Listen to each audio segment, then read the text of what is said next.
चलिएगा आगे। आज हम लोग जो है 11th क्लास का जो है केमिस्ट्री का सिलेबस पर चर्चा करते हैं और इसके बाद जो है एक एक टॉपिक को हम लोग देखेंगे कि जो है कौन कौन सा पेपर केमिस्ट्री को पहले कितने भागों में बांटा गया है और प्रत्येक पार्ट में जो है कौन कौन सा चैप्टर आपको फेस करना है। ठीक है दोस्तों, 10th क्लास में जो है आपका केमिस्ट्री, फिजिक्स और बायोलॉजी तीनों एक ही पेपर होता है, साइंस। ठीक है, विज्ञान नाम से एक किताब आती है और उसी में जो है आपका जाके तीनों पेपर होता है। खासकर जो है जो अपना अपना स्टेट बोर्ड का होता है और सीबीएसई का हो या फिर आपका आईसीएसई, सबका अलग अलग पेपर आता है, भारतीय वन का अलग आता है जाके आपका। तो सबसे पहले हम लोग देखते हैं क्या कि केमिस्ट्री जो है 3 भागों में बांटा गया है। कौन कौन सा भाग जो है वो है, पहला भाग है जाके आपका फिजिकल केमिस्ट्री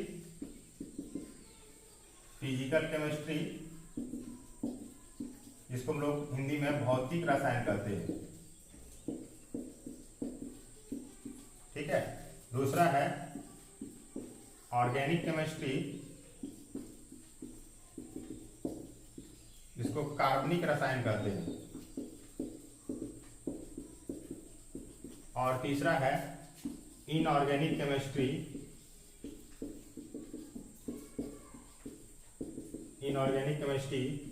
अकार्बनिक रसायन कहते हैं।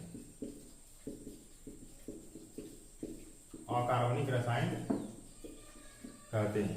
ठीक है, तो दोस्तों जो है केमिस्ट्री 11 में जो है केमिस्ट्री आपको 3 पार्ट्स में पढ़ाया जाएगा और पढ़ना भी है आपको, फिजिकल केमिस्ट्री, ऑर्गेनिक केमिस्ट्री और जाके आपका इनऑर्गेनिक केमिस्ट्री। ठीक है दोस्तों, फिजिकल केमिस्ट्री से जो है अप्रॉक्स 24 मार्क्स पूछा जाता है। ऑर्गेनिक से सबसे ज्यादा जो है आपका 28 मार्क्स का क्वेश्चन आता है और इनऑर्गेनिक से जो है आपका 18 मार्क्स का क्वेश्चन आता है। ठीक है, टोटल जो है आपका जाके थ्योरी पेपर आ जाके आपका 70 मार्क्स का है और इसमें पासिंग के लिए आपको जो है 23 मार्क्स लाना पड़ता है, ओनली फॉर पास के लिए। और प्रैक्टिकल जो है आपका अभी 30 मार्क्स का हो रहा है जिसमें से मिनिमम जो है आपको 10 मार्क्स लाना पड़ता है। ठीक है, और इस प्रकार हम लोग देखते हैं क्या कि 100 मार्क्स में से जो है आपको पास करने के लिए ओनली 33% लाना होगा। और दोस्तों यहाँ चीज बता दें कि ऐसा नहीं कि मतलब 30 में से जो हम 30 प्रैक्टिकल में ले आए और यहाँ से 3 नंबर लेकर पास कर जाएंगे, तो ऐसा नहीं होगा। दोनों पेपर में जो है आपको अलग अलग पास करना है। ठीक है, 70 में जो है मिनिमम आपको 23 लाना होगा, 30 में जो है आपका 10। एक्चुअली होता है कि जबकि प्रैक्टिकल जो है आपका 30 मार्क्स जो है ये अप्रॉक्सिमेटली 25 प्लस सबको ले ही आता है और मेनली फोकस करना है कि आपका थ्योरी पेपर में। ठीक है, और थ्योरी पेपर में क्या होता है, ऑर्गेनिक केमिस्ट्री जो है सबसे बहुत इंपॉर्टेंट है, मतलब केमिस्ट्री का जड़ माना जाएगा, तो वो जाके आपका है ऑर्गेनिक केमिस्ट्री। ठीक है, यदि आप ऑर्गेनिक केमिस्ट्री को स्ट्रॉन्ग कर लेते हो तो फिजिकल, ठीक है, जो कि थ्योरेटिकली है ज्यादातर, और इनऑर्गेनिक आपका जो है बहुत आसान हो जाएगा। वैसे इनऑर्गेनिक केमिस्ट्री तो सिर्फ मेटल नॉन मेटल कुछ है और कुछ याद भी करना होगा। ठीक है, और फिजिकल में क्या होगा, थ्योरी के साथ साथ जो है कुछ न्यूमेरिकल भी मिलेगा आपको, लेकिन मेनली क्या होता है आपका ऑर्गेनिक में ज्यादा फोकस करना है ताकि इसमें मार्क्स भी जो आपका ज्यादा है। और एक बार जो ऑर्गेनिक केमिस्ट्री आप समझ में आ गई आपको, ठीक है, और जब ये समझ में आ जाता है तो क्या होगा, ये दोनों शेष जो दोनों है आपको मैंने क्या होगा, बहुत आसान हो जाएगा। ठीक है, तो इसी में सबसे ज्यादा फोकस करना है ऑर्गेनिक केमिस्ट्री में। और हम लोग अभी देखेंगे क्या कि कौन कौन सा पेपर में जो है आपका कितना कितना जो है चैप्टर बिलोंग्स करता है, वो हम लोग देखते हैं। ठीक है, तो सबसे पहले देखते हैं कि आपका ऑर्गेनिक भी देखते हैं। ठीक है, पहले फिजिकल देखते हैं कि फिजिकल में जो है आपका कौन कौन सा चैप्टर है 11th क्लास में।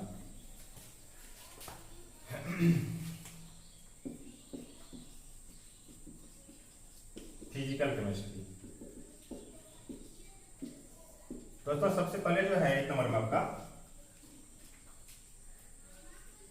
जो बेसिक प्रिंसिपल होता है केमिस्ट्री का, जो बेसिक प्रिंसिपल होते हैं जो आपके 10th क्लास में जो पढ़ के आए होते हैं।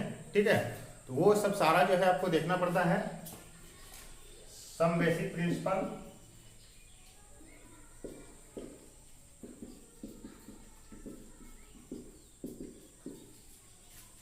Of chemistry.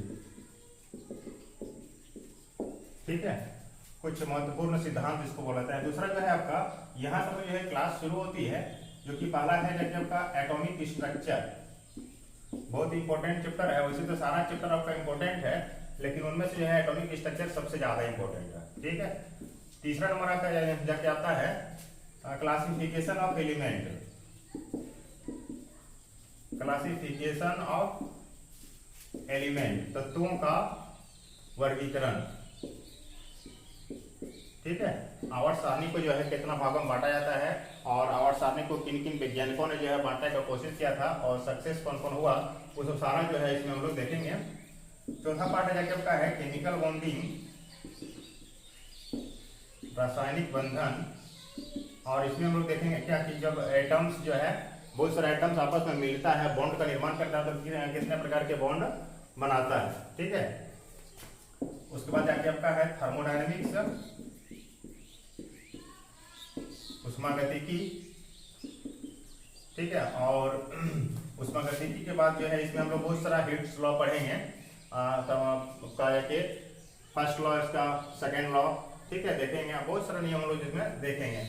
और उसके बाद जाके आपका आता है states of matter, states of matter, द्रव्य की अवस्था। और सातवां चैप्टर जाके आपका है equilibrium, equilibrium first and second. ठीक है, तो इतना सारा जो है आपका फिजिकल केमिस्ट्री में जो है सामना करना पड़ेगा इन सारे चैप्टरों से, और इतना में जो है मिला के जो है कितना मार्क्स पूछता है, तो जाके आपका 18 मार्क्स पूछा जाता है। ठीक है, और जब हम लोग एक एक करके देखेंगे तो फिर प्रत्येक का देखेंगे कौन सा चैप्टर से किस प्रकार का क्वेश्चन पूछा जाता है। ठीक है, अब देखते हैं हम लोग ऑर्गेनिक केमिस्ट्री का।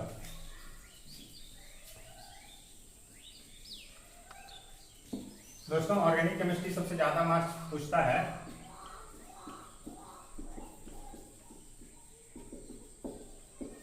ऑर्गेनिक केमिस्ट्री सबसे पहला जो है इसमें नोमेनक्लेचर आपको देखना होगा, छोटा छोटा कंपाउंड्स का नोमेनक्लेचर कैसा होता है। ठीक है, अल्केन, अल्किन, अल्काइन, कुछ जो है आपका एल्डिहाइड, कीटोन, एसिड से देखना होगा। और इस मेन जो है आपको मेन चीज देखना क्या है कि आपका हाइड्रोकार्बन। ठीक है, और इसी में जो है आपका अल्केन, अल्कीन, अल्काइन, बेंजीन जो आपका है सब इसी टॉपिक में आएगा, और यही सबसे आपका जो है मेन टॉपिक होता है। और उसके बाद जो है आपका क्लास आ जाके आपका होता है, तीसरा में है इन्वायरमेंटल केमिस्ट्री।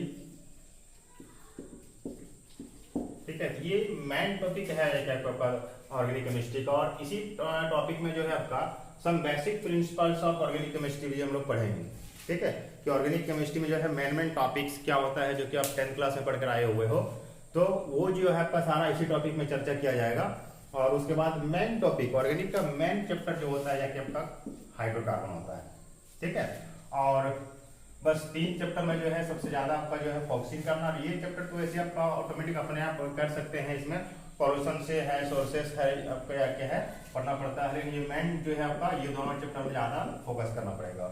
और यदि ये 2 मेन चैप्टर यदि आप फोकस कर चुके हैं तो समझिए आपका ऑर्गेनिक केमिस्ट्री में बल्ले बल्ले है। ठीक है, अब देखते हैं तीसरा जगह हम लोग इनऑर्गेनिक केमिस्ट्री।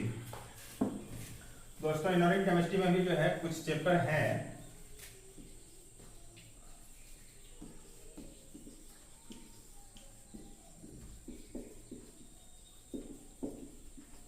अकार्बनिक रसायन। ठीक है, और सबसे पहले इसमें जाके आपका है रिडॉक्स रिएक्शन। ठीक है, बहुत इंपॉर्टेंट चैप्टर है। दूसरा जो है जाके आपका है हाइड्रोजन। तीसरा जाके आपका है एस ब्लॉक एलिमेंट। चौथा है आपका पी ब्लॉक एलिमेंट। दोस्तों, एस ब्लॉक जो है आपका फर्स्ट ईयर में 11th में पूरा पढ़ना है, ग्रुप फर्स्ट ए और ग्रुप सेकेंड ए, ग्रुप फर्स्ट और सेकेंड दोनों पढ़ना है। और जबकि आपका पी ब्लॉक में मात्र आपको जाके आपका बोरॉन फैमिली यानी थर्ड ए और फोर्थ ए बोरॉन और कार्बन फैमिली पढ़ना है, ठीक है। उसके बाद जो आपका जो बाकी जो 4 बचेगा वो आपको सेकेंड ईयर में पढ़ना है 12th क्लास में, ठीक है। और इसके बाद जो है आपका रिडॉक्स हो गया, हाइड्रोजन हो जाएगा, एस ब्लॉक और पी ब्लॉक। 4 चैप्टर जो है आपका जाके इनऑर्गेनिक में है। तो सब मिला जुला के जो है देखा जाएगा तो ज्यादा नहीं है, 8 से 10 चैप्टर जो है पूरा आपका जो है समाप्त हो सकता है, ठीक है। तो जो है देखेंगे हम लोग आज को कि ये चैप्टर कौन कौन सा चैप्टर आपका जो है 11th क्लास में पढ़ना पड़ता है केमिस्ट्री में, और फिर एक एक चैप्टर जो है हम लोग पहले पढ़ेंगे। ऑर्गेनिक केमिस्ट्री पहले स्टार्ट करेंगे, उसके बाद जो है फिजिकल करेंगे, फिर जाके आपका इनऑर्गेनिक करेंगे।